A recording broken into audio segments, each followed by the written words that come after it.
First, draw a heart shape for the strawberry. Fill the inside with red, add yellow seeds, finish with a green top.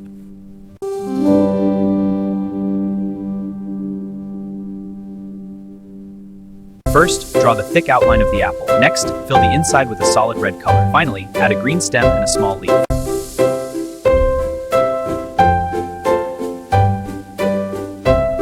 First, draw the thick outline for the pineapple's body. Next, add the crown leaves. Now, fill the body with yellow and the leaves with green. Add details.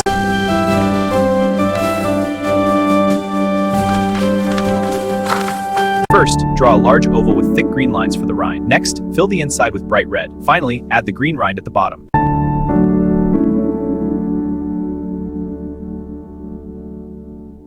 First, draw a circle with a thick black outline. Next, fill the circle with solid orange color. Finally, add a green leaf on top.